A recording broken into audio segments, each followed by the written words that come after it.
You're listening to a podcast by the Center for Action and Contemplation. To learn more, visit cac.org.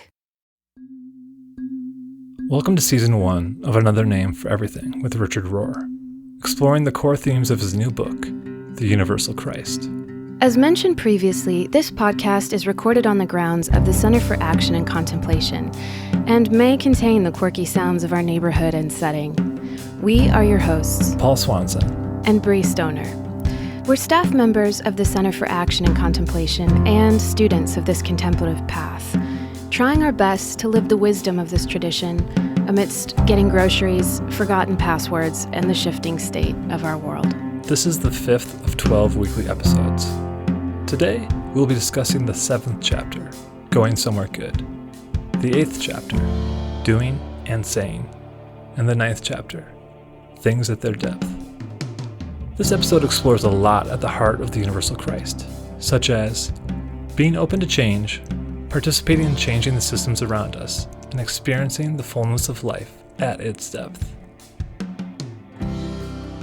So, as we're wanting to discuss some specific chapters this morning, you talk in your book in chapter 7 about the nature of change. And it's so difficult for us to accept change, at least for me it is. Theoretically, I'm all about it, but then when it's actually happening, I'm dying, just like I hate it. So I was curious to know, what is the most difficult change that you've gone through or are currently experiencing right now? I do think this whole, what I'm going to call well-knownness, that I now either suffer or enjoy, I don't know which, has always surprised me and scared me.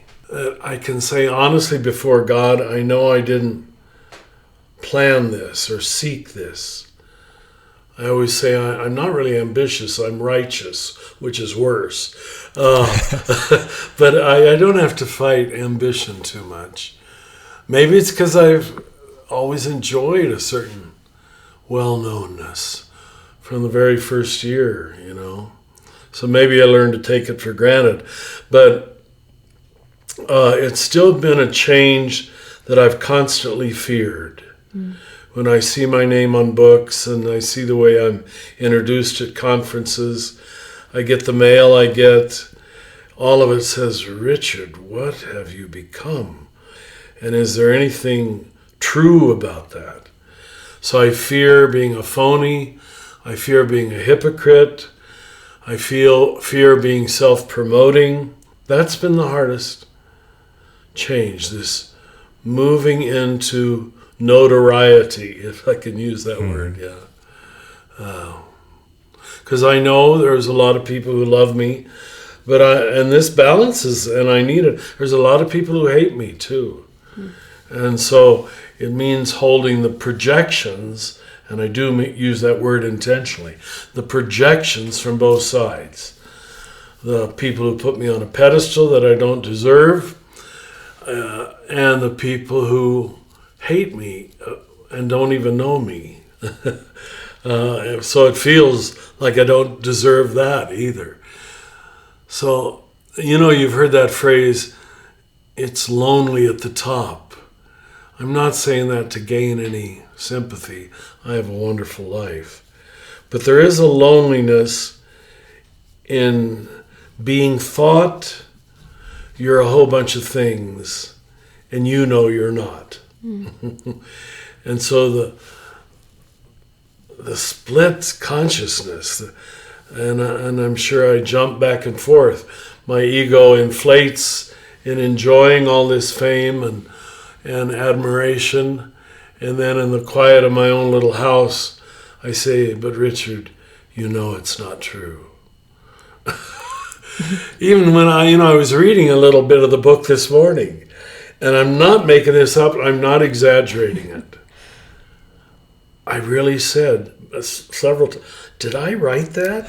That's pretty good. That was good. Where did that come from?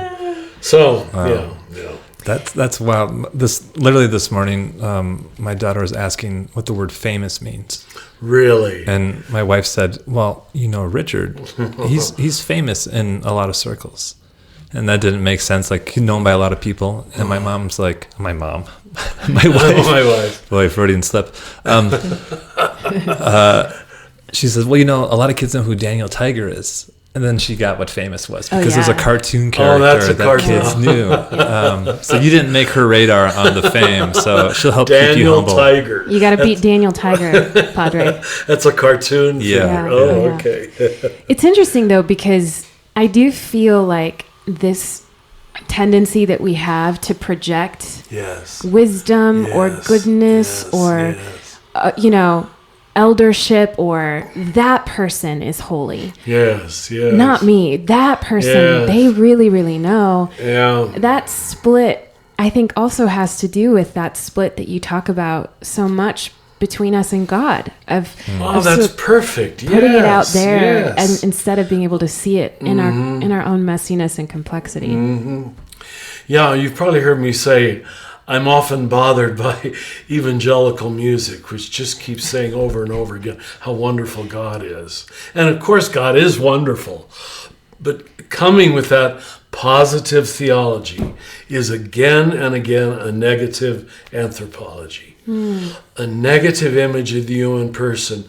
And so we project more and more greatness onto God and never let it reflect back to the dignity in which we have been created in that God's image. So too much God praise, when it's exaggerated and hyperbolic, even though God deserves all praise, I'm not denying that. But your very need to excessively do it is usually a loss of your own power. Yeah, just to confirm your point.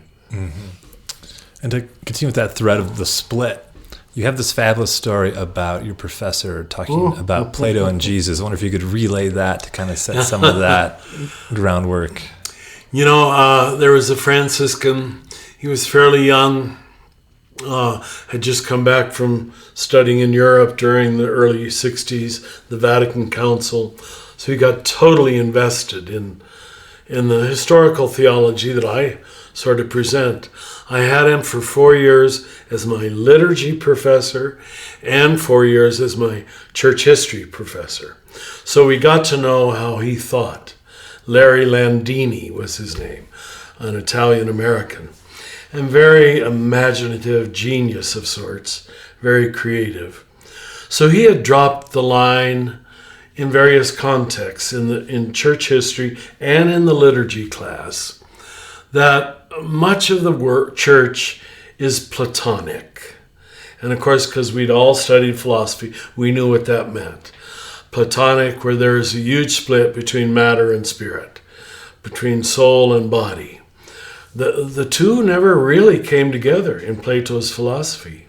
That's why we speak of Platonic idealism, the love of ideals rather than reality. So Plato is often spoken of critically because we were Franciscan incarnationalists. And so he summed it up in the very last day of my deacon class in 1969. He'd always walk in with a pile of books, which he'd hardly ever quote from. But I guess that's what professors do. And he's holding this pile of books, backing out the door. And he says, just remember, much of the church has more to do with Plato than it does with Jesus. That he would make that his final definitive statement was just mind-blowing. Because this man had a critical mind and loved the church, by the way. Loved liturgy and Catholicism. And so this wasn't a rebel. This was an Orthodox loyalist. But he still saw that again and again, the real theology of the church was not incarnational. God was still out there to be placated, to be sacrificed to be pleased. And the gap that Jesus in Christ overcame was really not an active principle. in most Catholics' lives. And he was critical of Protestantism. He felt even more so with Protestants. We were bad enough, but he said they completely missed the point. Forgive me. I mean, we're not even, it's like, it's not even a basic assumption in most of our Christian understanding. You know, Ilia Delio says that, she's like, I don't even think Christianity has gotten the point of incarnation yet. No. Like, we haven't even really begin to let that sink in. Yes. See, and it's no accident that Elia is a Franciscan. We just absorb that, I think, if we get good training. And she obviously did. How did the Western Church get more aligned with Plato than Jesus in this process of history? You know, I'm going to be I don't know if this is the true answer. It's part of the true answer. That you both know, of course, the New Testament was written in Greek. And Hellenistic culture was the superior culture of the Mediterranean world. Everyone, even the Romans, imitated the Greeks. Everybody wanted to be Greek because they, with good reason, exemplified supreme intelligence and sophistication. So with even using the Greek language, the gospel just inevitably, it seems, because of its historical and chronological situation, got filtered through a Greek philosophical lens. The example that's usually used is logos, which is a Greek philosophical principle. You and I think it's a Christian principle.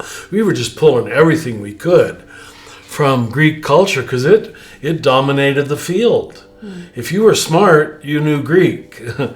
And that's why even then, 12 centuries later, Thomas Aquinas could, with credibility, pull Aristotle out of the woods and redeem him. And we were just all ready to believe it because if it came from Greece, it was high level.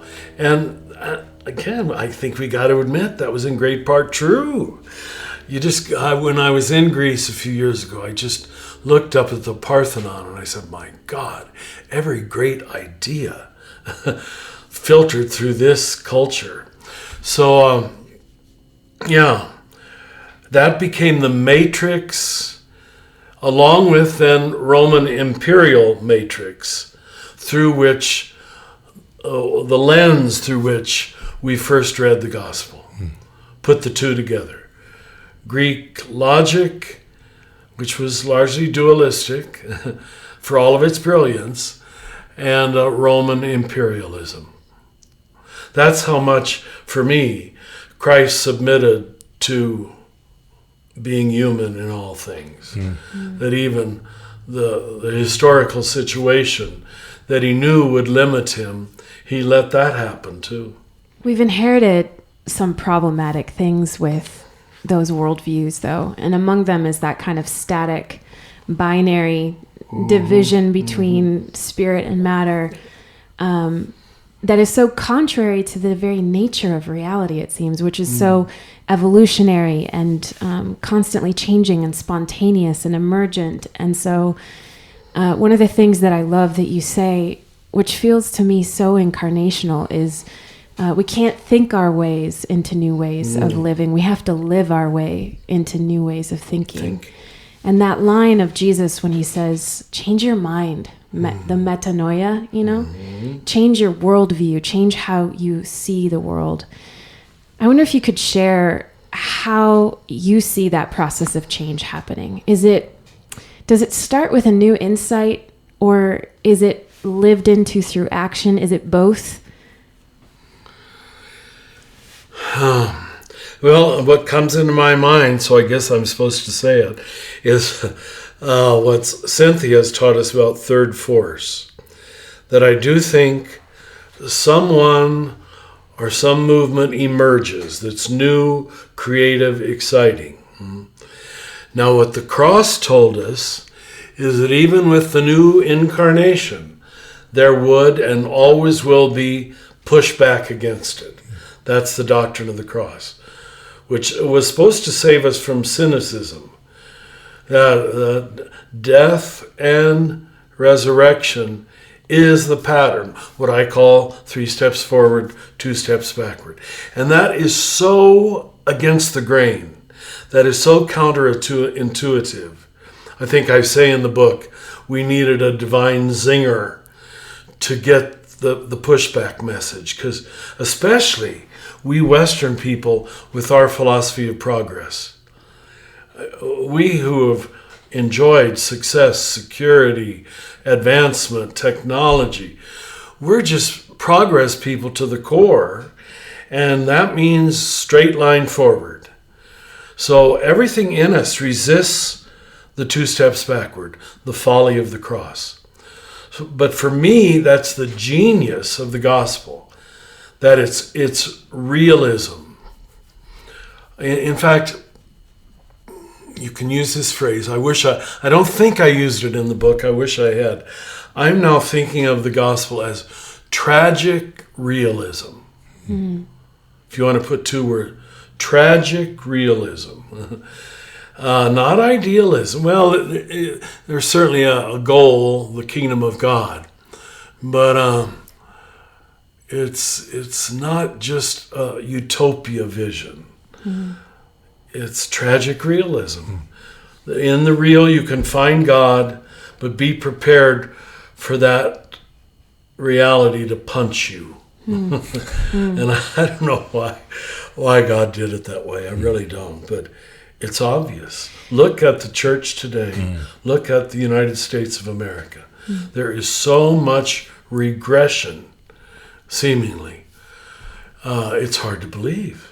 Go ahead. Yeah. Well, I was just thinking about the nature of fear around change. And is that not so much of the pushback of the regression that you're describing, is that deep down we're creatures of habit?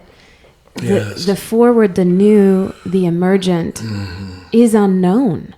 Yeah. And that feels to me like such a critical part of what you teach in the path of contemplation, which is acclimating to the unknown, getting used to not knowing so that we can enter into new ways of knowing. Yes. Yeah, unless you have that humility about knowing. You know, I was reading Paulo Freire this week, or last week, and he talks about circles of certitude, and they're equally on the right and on the left, self-affirming, enclosed circles of self-validating answers. And we all ensconce ourselves in circles of certitude instead of living in the naked unknowing of the middle. So you said it already. I think we're creatures of habit. We love the familiar, and the unknown is always scary. So you focused in on fear. So once we learn to recognize the shape of our own fear, what does fear feel like in me? Mm-hmm. Until you know that, you will act out of it all the time. And look at American politics. It's just like teenagers, both sides yelling at one another and both afraid of losing. When your only goal left is to win, your only great fear is losing. And that's a lot of fear.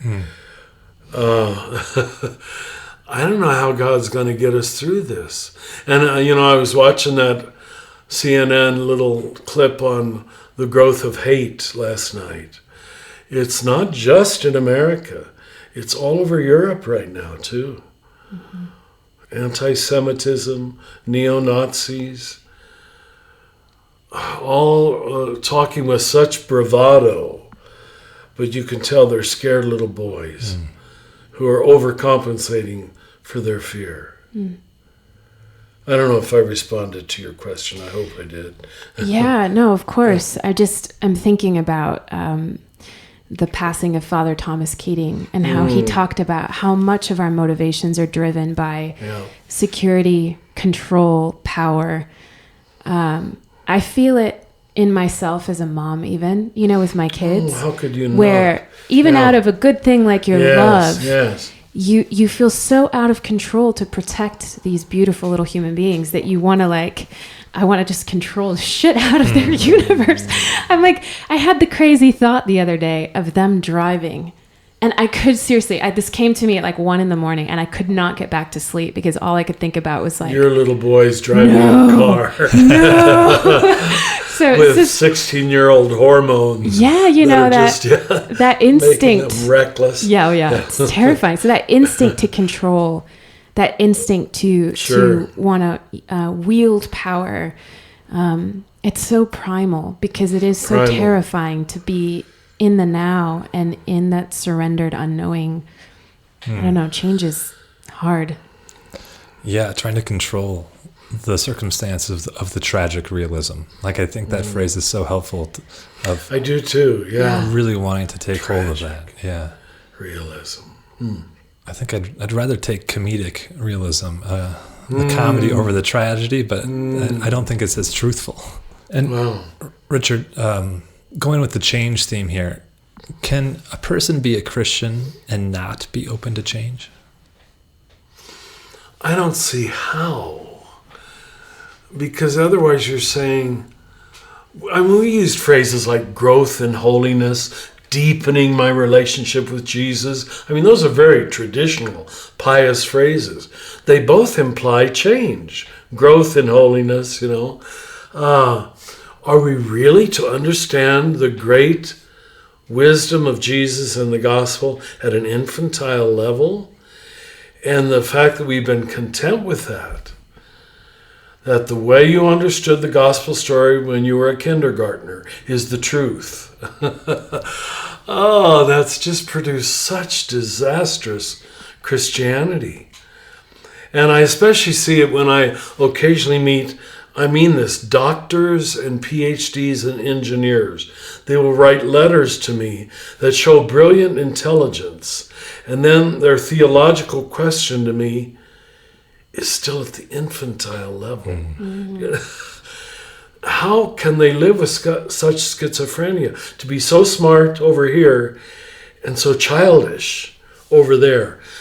Of course, I've come to believe that what you hear at your mother and father's knee, I know this doesn't help you as young parents, but is received at what we call the lower brain stem, where logic does not apply. Mama said this. Daddy said this. It's got to be true. And you don't even know you've processed it at that level, which also is one reason you react against it so much at a certain point, because it's not real, this infantile understanding of things. So to answer your question, I do not think you can be a mature Christian. I'm not trying to judge people's morality or worthiness, but no, until we become an adult Christianity, it's not Christianity. That's going to help the world or help anybody else. It will remain, as it often is, highly narcissistic people hiding behind God talk. And God talk is an easy way to feel strong and superior. It appeals to that same low-level brainstem. I've got the ultimate power, God. So use God language and you can remain very, very self-centered. And you've even fooled yourself. Yeah. It's that relationship between that infantile state of dependency in Christianity and power seems to be so rampant right now in our culture. So rampant. And the way that I love this line that you say in your book, you say, there is no such thing as a non-political Christianity. Mm-hmm. And it's so obvious that we've lost a kind of planetary and cosmic worldview that you describe in this book in our faith, because everything that you see in politics is around these polarized issues that seem to have to do with what you're describing, that infantile, no, this is what this is, no, it's this, and so I guess I want to know is how does this universal Christ reality, this tragic realism, change how we interact as human beings, in politics, as Christians? Good question. I hope that's what the whole book is about. That reframes the gospel in the biggest frame we know. And as you know, I think Jesus' metaphor for the biggest frame is the reign of God, or the kingdom of God. So I'm not talking about something new, but every time you read the kingdom of God, read in the big picture, in the final picture. I hope when we understand the nature of the Christ, we've put the gospel in the biggest possible parameter of the cosmos. We Catholics celebrated last Sunday the feast of Christ the King, which was actually inaugurated by the Franciscans in the 1920. But the official title of the feast is Christ the King of the Universe. That's the official, not coming from this notion of the cosmic Christ. It's not the king of this world, because as long as it's this world, it's geographical places that you're king of, you know. But once you're king of the universe, king of the cosmos, you're the one who names the pattern of everything. It refuses being parceled out. When the very land we're all walking on, and the Hindus are walking on the same land, and the Buddhists are walking, and the Jews are walking, and the Muslims are walking on the same earth and eating the same kind of carrots and the same kind of onions as we are out of this same earth, you've just got something that can't be made parochial. It can't be made tiny anymore. This is a universal truth. So that's why I'm so glad the publishers finally chose that title, The Universal Christ.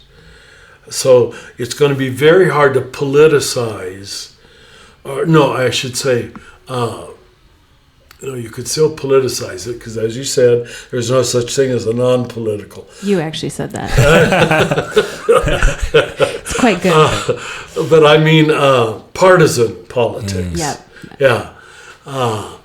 But when we say political, all we mean is it recognizes there's power equations at work in everything.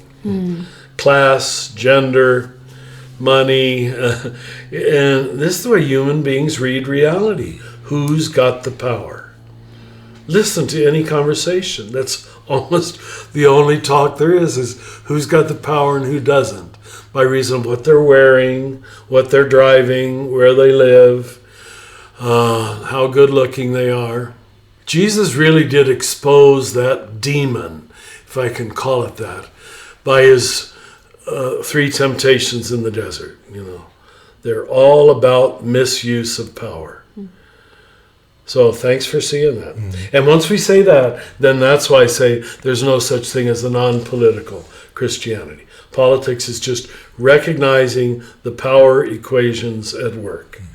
To continue with that piece on politics and power and Christianity, I just want to read this short phrase from your book, The Universal Christ. Did you know that the first 7 councils of the church, agreed upon by both East and West, were all either convened or formally presided over by emperors? This is no small point. Emperors and governments do not tend to be interested in an ethic of love or service or nonviolence, God forbid, and surely not forgiveness unless it somehow helps them stay in power. Can you speak to how Christianity's relationship with power has influenced our theology and how that continues today in the Christianity that we find ourselves in?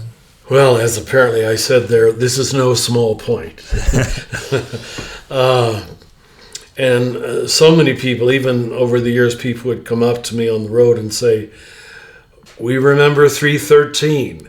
To many people, especially Roman Catholics, that just blows them out of the water if they have any historical sense, because they have no idea the alignment with empire that took place in the 4th century. And that we never really left it. Once we aligned with the palaces and the kings and the queens of Europe, I think of all the kings and queens are that we've canonized saints. There's no real evidence of sanctity. They're trying to canonize Isabel and Ferdinand now. Oh, great. She lived in Spain, you know. I should be and I'm proud sure of they're that. fine people. I don't know much about their biographies, but just because they were king or queen, talk about projection. Yeah. You know, and maybe she helped the poor on one Sunday a month or so. I hope she did. But we're fascinated, again, by power. And we love to canonize. I like to list the amount of canonized kings and queens. I was just in Budapest, and there's the golden crown of St. Stephen. And, well, I guess he's a saint, because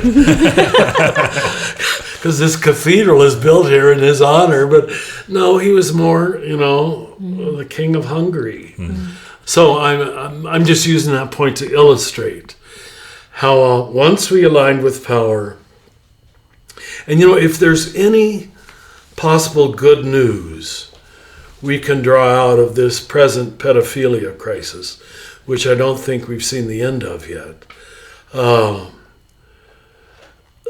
Catholic priest's ability to continue to think of himself as on a higher level by the clothes we wear and the titles we're given and the special lifestyle we're allowed. Our word for that in the church is clericalism. Clericalism is the Catholic form of patriarchy. But it all has been sanctified by, well, he's a priest. And those of you who aren't Catholic don't know how huge this projection is. I remember my first Mass in 1970. I just looked like a kid then. I was 26. And these two older gray-haired men were my altar boys.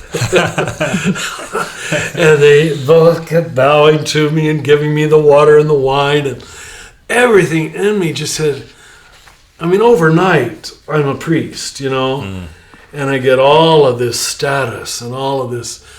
It's not good for the ego of the male. And my men's work tells me that the male is so attracted to undeserved status and power. So when we give it to the clergy, no wonder we didn't hear the gospel. Because they hadn't been cured of this or exorcised from this demon themselves. And I'm not saying they were bad people, but the church was another status and security system. Yeah. It wasn't the folly of the cross. It wasn't a path of descent. It was careerism and a path of ascent. So if this pedophilia crisis is going to take away from us the last remnants, it probably won't work, but God's trying. I'm not saying God caused the pedophilia crisis, but God uses everything. And I think there's a taking away of a real demon. Pope Francis is saying this. He calls clericalism the cancer of the Catholic Church. The Pope says that. Wow. The cancer of the Catholic Church. Anyway. Did that answer anything you said? Well, you started with the 7 councils, but I'm just saying the pattern continues. Right. You brought it into the modern era of how this continues to play out. The top, not the bottom. Mm-hmm. Yeah. That relationship to power, I feel, also exists in how we cling to information as knowledge. Sure. One of the things I so appreciate about how you teach at the Living School is you talk about knowledge as a way of knowing through love, and how Teilhard talked about that kind of knowledge of knowing through love, of that amorizing energy as being that which actually really transforms us. And that's not about power. That's not a transactional exchange of information. I have this information. Now I'm in the right. I'm in control. I'm in control. I have the right belief system or doctrine. And so that's a radically different way of thinking about belief. And even as a seminary student, it seems like so much of what is happening in seminaries now is arming people with a certain set of information. as opposed to really trying to cultivate a radical transformation. And I think about that as, how Teresa of Avila, she sets up this whole interior castle, trajectory of transformation. And your brain wants to turn it into power. You want to be like, okay, how do I get to the next stage? And I'm going to climb into that. I'm going to get to that seventh mansion. But then at the end of all of it, she says, now the goal of all of this is, how can I best serve love? Look what love has done to me, and how can I best serve love? Now that is transformation. Yes. It's not about information. And I wonder if that was my barometer in life, about that which really helps me know through love and makes me a transformed person in love. Religion doesn't really help with that anymore. Why is that? Theology without spirituality is dangerous. That's what, in the Alexandrian church, which was the more mystical of the Eastern church, for centuries, and still, I think in some traditions, you can't be a bishop unless you're a monk first. Now, that was their attempt to combine spirituality with theology. The bishops were only taken from the monks. And there was men who didn't come to be a bishop. They came for the search for God, and assuming that was their real concern. But when your life is not really a search for God, but just God answers, God talk, which is personal empowerment, that I can talk with superiority. Theology is dangerous for the soul, for the community. And you look at most of the theological arguments of the last 1,000 years, and they're all, I've got the right information, and you don't have the right information. Here's where contemplation really comes to play. If a contemplative moment is a moment where you say yes to what's in front of you, that you love it before you can know it. You understand? And that's what the early Franciscans said. Love precedes knowledge. We thought we were better than the Dominicans because the Dominicans said truth was higher than love. No. We said love is the very need we had to prove that we were right on love maybe gives away our bias too. But I think that's what contemplation teaches you. Appreciation before critique. Admiration before dismissal or minimizing anything. And that's what critique is, always minimizing things. You can't be a negative, cynical person and be a contemplative. You just can't. They contradict one another. So I hope I'm responding to your question. It's so important that let me sum it up in this. You only really know what you love. Other things you do not know, you observe from a distance. The subject-object split is maintained. But once you say yes to it and grant it subjectivity and dignity and honor, which is to love it, then you begin to know it. Yes, in its frailness, but also in its fullness. This is why contemplation is the change that changes everything. When you see contemplatively, you see lovingly, while not eliminating your critical mind. But your critical mind is subsumed under your appreciative mind. The yes precedes the no. You embody that so well, Richard. And I wish. I want to.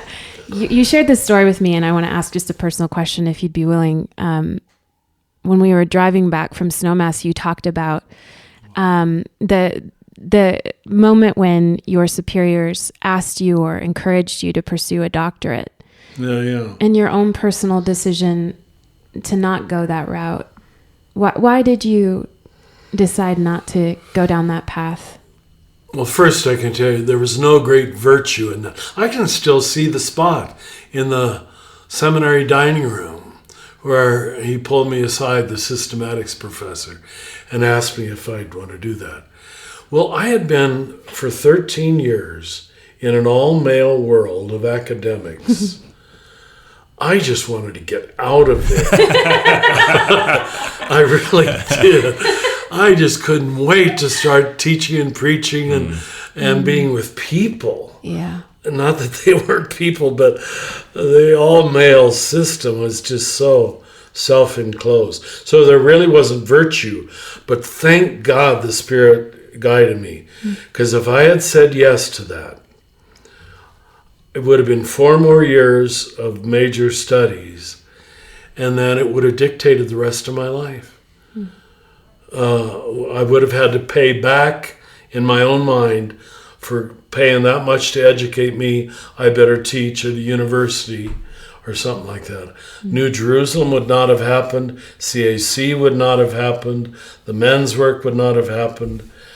So thank God that I was able to do much more pastoral work. Now I'm grateful for the academic education they gave me, which allows me to speak with a certain self-confidence.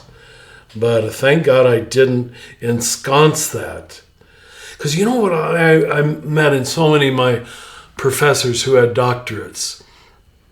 Not all of them, because I had some wonderful exceptions. But they were forever writing and talking to their professors. Yes. You'd see it in their sermons, that you're not talking to me. You're pleasing your professors by being academically correct. Yeah. And they never get out of that. Yeah, so... It's another fascinating relationship between power and theology and where we've kind of gotten away from love. The epistemology of love. Yeah. Epistemology of love. What a good phrase, yes. I think you came up with that one too, Richard. Seriously. See, I'm just admiring myself. Just going through all the Richard Rohr greatest hits. All right. And it's been so helpful to have you talk about the danger of power and theology without spirituality. And so much of spirituality, at least the way that I've learned from you for the way that you've taught it, is through not only contemplation, but just kind of mining your own experience and being in relationship to that. Mining your own experience, good. And you use this phrase, the depths of things, like going to the depths of things. And I'm wondering if you could unpack that for us. What does it mean to go to the depths of things, to experience them fully, even your mistakes, as a way on the path of transformation? Well, the depth of things is never the first visibility of things, is never the first, it means this. The first level we're calling transactional. It's all about what it can do for me, what's in it for me, how can I make money from this, how can this get me a doctorate or whatever. So the depth of things is letting go of those self-referential concerns and finding soul meaning, which is really to find the soul of the other thing or person or event, to go beyond, as Merton says, the shadow and the disguise, because it is all shadowy and disguised. And that's the wonder of the Christ mystery that says spirit is hidden inside of matter. If you stay at the materialistic level, you stay at the transactional level. And you can do that. Let's pick on the Eucharist, which we Catholics make so much of. It's just about proving that this bread is really Jesus, And because I believe it, I have jumped the leap. But maybe there's no capacity for presence. And if there's no capacity for presence, you can make the intellectual transaction in belief in the real presence. But presence is, you've heard me say this, a reciprocal concept. A mutuality, a giving and a receiving. And until you're capable of presence, that's the depth of things. Not just proving that the bread is Jesus, but letting the bread have life for you, speak to you, love you, affirm you, challenge you. That's the beginning of the inner dialogue.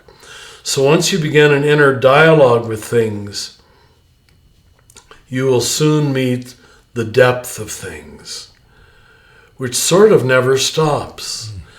I don't know if you've gotten up to the chapter on This Is My Body yet, where I talk about this in the book, but I was amazed myself as I wrote that. My God, this mystery of the bread and the wine is a bottomless pit of meaning. It's just yes, yes, yes, yes. And I think of all the centuries we spent arguing about, is it really Jesus? And who has the power to make it Jesus? Who doesn't have the power to make it Jesus? What a horrible waste of time. It's all power again. So, and there's something about what you just said too about with presence. Like, you cannot bring a conclusion with presence. Because if you bring a conclusion, then you've already caved it all in. You close it down. Yeah. That's right. And there's endless conclusions, right, when you're present to the Eucharist. Excellent, yes. You're led into the mists of mystery, where there's always another level. How will God delight me today? Yeah. It's interesting, as we've been talking about being able to live in that unknowing and presence as the same infinite field of possibility. And well put. You talk about, in chapter 8 of your book, you talk about how the artist has a certain level of access to mystery, to presence, and to depth. And I know you're a lover of the arts and of artists, so I wonder if you could share how art forms part of your contemplative seeing in that way. I've always loved beauty and art. It's the one thing over the years when I was on the road and I would have an afternoon off after a conference, I would almost always go to the local art museum. And it was something I could do by myself. Sometimes people were with me, but even there we'd divide up. I think artists, because they're more intuitive, symbolic, and right brain, are often the first to intuit their mind doesn't fully understand it yet either, but they don't insist on full understanding before they write a piece of music or they start painting. They trust the unconscious more, and that's what the engineer and the scientist just isn't trained to do. It's not his or her fault. They only proceed by evidence and by an ability to please their professors. And I'm grateful for that. I'm grateful for that in my doctor, that he proceeds with evidence. But the artist is almost the first one after the mystic who intuits reality. And I'm not saying everybody who's an artist. I mean, a lot of postmodern art and hard rock, if you don't mind me saying so, is not your thing, Richard. It's not mine. It just seems chaos to me. Yeah. And I know I'm representing my generation, but it just said, why would you want to enter into chaos? And I'm not saying there can't be asymmetry, Stravinsky's music. But even inside of the asymmetry, there's harmony, there's coherence. My mind just insists on some incoherence, and as you know, I'm going to say, which is precisely the ability to include a certain degree of incoherence. But when you make incoherence, is Jackson Pollock one of your artist friends? I mean, the first time I saw Jackson Pollock, please, Jackson, forgive me. I'm not trying to put you down. I think you're even a Polish Catholic, aren't you? No, that was someone else. But it feels like delighting in incoherence. And if you're a teenager looking for meaning, and this is what you first delight in, I don't think that's going to help you grow up. But that's just my opinion. Maybe an older person like I could look at it and say, well, I like the colors. But, yeah. And that's probably because I'm not educated in art. I just appreciate good art, that's all. Yeah, but I'd probably be old-fashioned. You know, I like realism and harmonious colors and beauty and so forth. I know what I'm going to make you for Christmas now. I can't wait. Just like a lot of chaos on a canvas. I love it. Oh.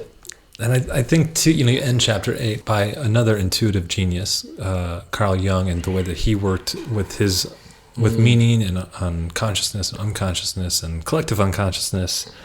There's that inscription over his archway that when I first heard of it, I loved it and was immediately drawn to it. Yeah. But it kind of has taken on different meanings throughout different seasons of my own life. And I'm curious for you, that inscription over his archway, which is invoked or not invoked, God is still present. Mm-hmm.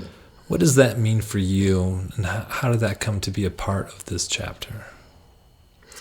Well, first of all, when I first remember quoting Jung, even in Switzerland, when I was teaching a lot in Europe, I would get all these grimaces because they have him written off as an anti-Christian and as an unbeliever. I said, he's one of your own. I said that to the Swiss people. We don't study Carl Jung. Of course, these were all Swiss Reformed Protestants who just didn't know how to think symbolically, didn't know how to think intuitively. Darn. So the reason I think it's such a wonderful quote is that he would want... Now, I heard it was on his tombstone. Did you read over the archway? It doesn't matter. Well, I thought it was, he had the place he went to write. Yes, Bollingen. Yes, and I thought it was over the archway of... maybe it is. Of that place where he would enter I often get half of the facts I could be wrong. And half wrong. Editors have to correct all those things. It doesn't matter. But the fact that he would want... God is present. This is a man who's experienced presence, and presence in such a wide field that he knows that it's not just the people who say the right words, those who invoke. There's people who don't invoke the God who experience the presence. You don't have just this here, do you, in my little book? No, I don't think you don't so. need it. I have the whole book begins with this wonderful quote from Isaiah. I'm saying, here I am, even to those who do not seek me, even to those who do not study me. I'm shouting, here I am. So for me, Jung is just repeating what Isaiah said and what Jesus said when he said, it's not those who say, Lord, Lord, but those who do it, who do the truth, instead of those who speak true words. This is no small point. And that's why you've heard me say secularism is the inevitable child of Christianity. Once you get the incarnation, God doesn't really matter. I don't think, who am I to say the mind of God, but I don't think God cares that you get God's name right. It's that you're in the flow. And I mean, research scientists, I often watch nature shows on TV. And these people who care about, armadillos, and they've given their whole life to studying the life cycle of an armadillo. And they weep when their pet armadillo dies. I'll take them any day. Yeah.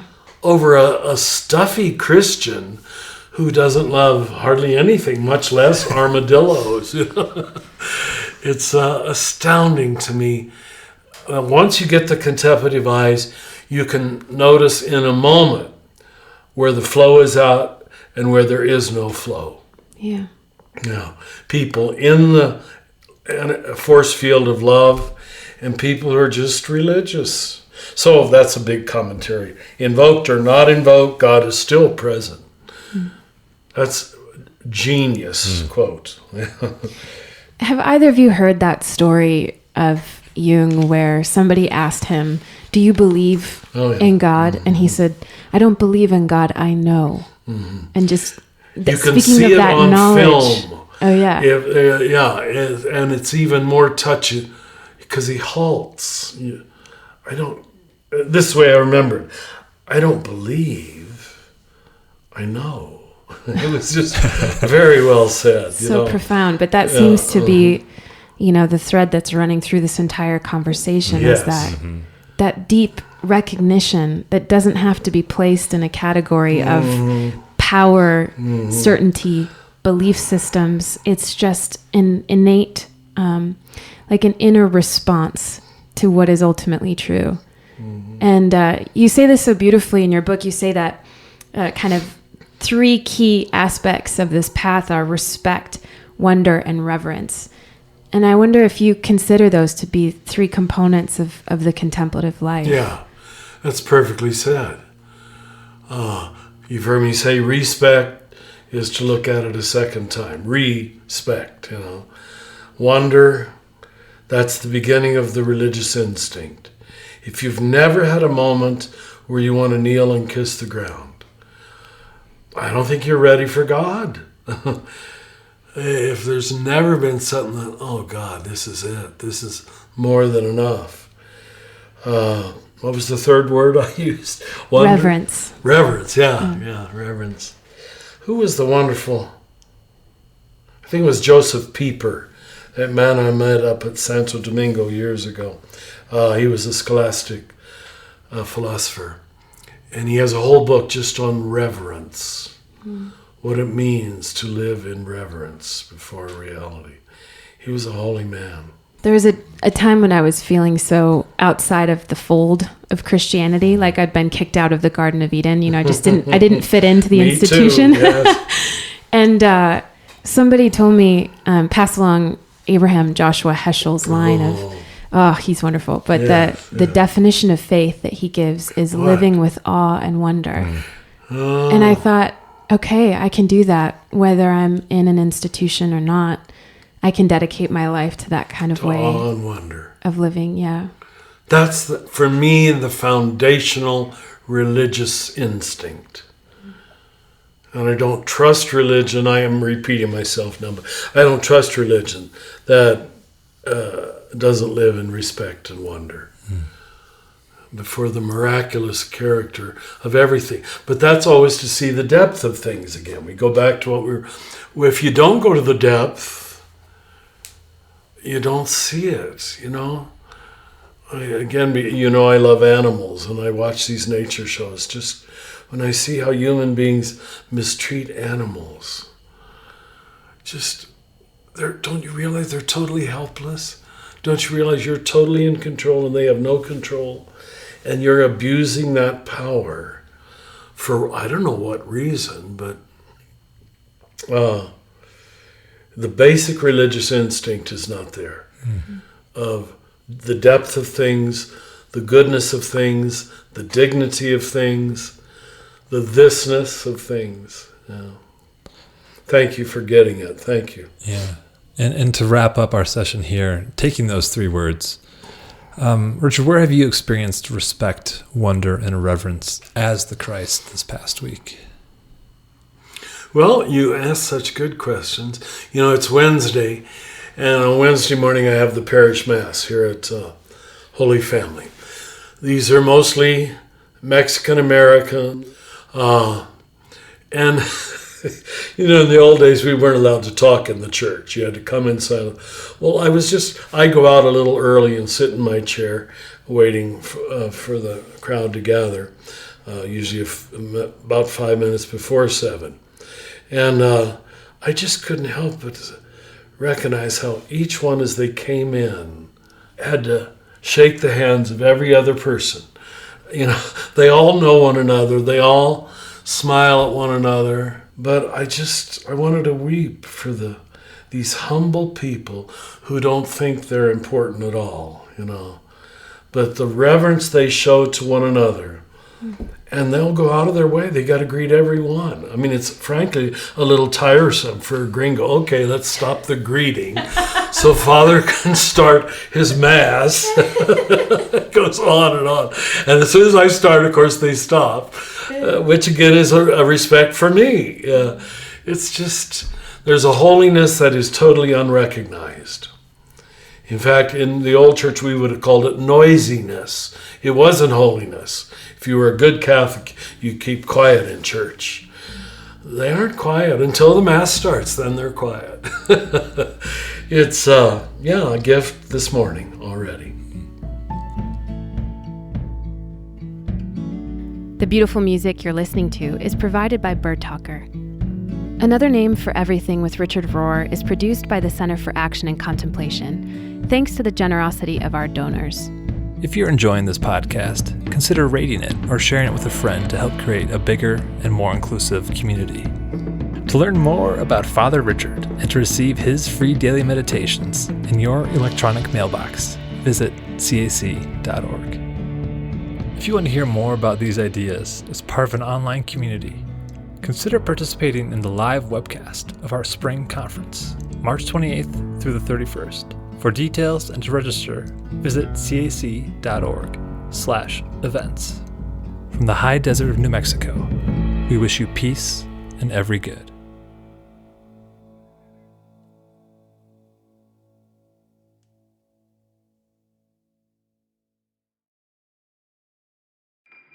Do you feel called to walk a more contemplative path? The Center for Action and Contemplation is an educational nonprofit supporting the journey of inner transformation. Our programs and resources will help grow your consciousness, deepen your prayer practice, and strengthen your compassionate engagement with the world. Learn more about our resources, such as publications, podcasts, email series, and events at www.cac.org.